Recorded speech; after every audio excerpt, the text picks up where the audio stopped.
देखिए, हम विधायक लोग बड़े इस बात का चिंतित हैं।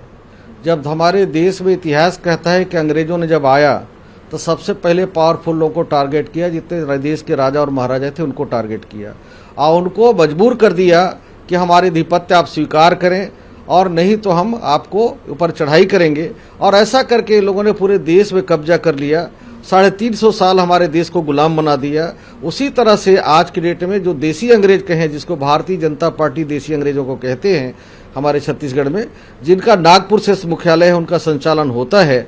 और वो लोग क्या कर रहे हैं कि जितने हमारे विधायक हैं, मंत्री हैं, जितने राजा हैं, महाराजा हैं, सभी के यहाँ आरएसएस के लोग जा रहे हैं और उनको गुमराह करने का काम कर रहे हैं। लगातार इन लोगों ने हमारे मध्य प्रदेश को, महाराजा को टारगेट किया। वहाँ की सरकार हमारी चल रही कमलनाथ जी की सरकार, कांग्रेस सरकार को उन्होंने गिराने का काम किया। और पंजाब को भी महाराजा को और वहाँ के पावरफुल लोगों को टारगेट किया, सारे लोगों को फोड़ने का काम किया। फूट डालो राज करो वाली नीति अपना रहे हैं पर देसी अंग्रेज लोग, अंग्रेजों की तरह तर्ज पे। तो उन्होंने भी हमारे सरकार को अस्थिर करने का काम किया। अब वहाँ सरगुजा के महाराज टी.एस. सिंहदेव साहब हैं, उनको भी लगातार 4 महीना से आरएसएस के लोग उनके आगे पीछे, सारे समर्थकों उनके टी.एस. सिंहदेव साहब को और उनके समर्थकों के आगे पीछे आरएसएस के लोग लगे हुए हैं कि अलूल जलूल बयान दिलवा रहे हैं। सारी बातें के बाद भी उसकाने भड़काने का काम कर रहे हैं। लेकिन सरगुजा महाराज बहुत विद्वान है, होशियार है, इस तरह का काम नहीं कर सकता है।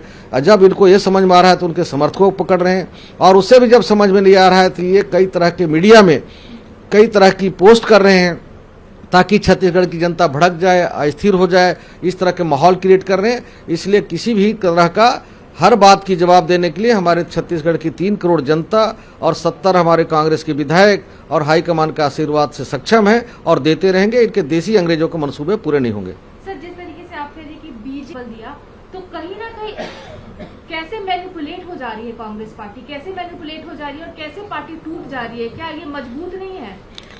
आपने देखा होगा पूरे देश में अंग्रेजों ने जब हमारे यहाँ इस तरह के फूट डालो और राज करो की नीति अपनाया था, वैसे मोदी जी की सरकार, अमित शाह की सरकार, आरएसएस मुख्यालय से लगातार संचालन हो रहे हैं। बिहार में लोगों ने फूट डालो राज किया, वहाँ नीतीश बाबू और लालू जी के पार्टी के साथ बहुत अच्छा करके लोगों ने सरकार बनाया था। छत्तीसगढ़ में भी सक्सेसफुल हो सकते हैं आप सुन लीजिए, मेरी बात सुन लीजिए प्लीज।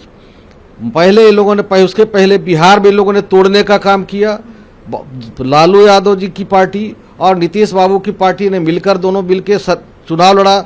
सरकार बनने के कुछ ही दिन बाद फूट डाल के लोगों ने उनको गिराने का काम किया। इसके बाद उत्तर प्रदेश में इन्होंने मुलायम सिंह के पार्टी को उनके चाचा और भतीजा अखिलेश यादव के साथ तोड़ने का काम इन लोगों ने किया। मायावती जी के लोगों के भी तोड़ने का काम किया। इसी तरह से इन लोगों ने वेस्ट बंगाल में भी डोरा डालने की कोशिश किया।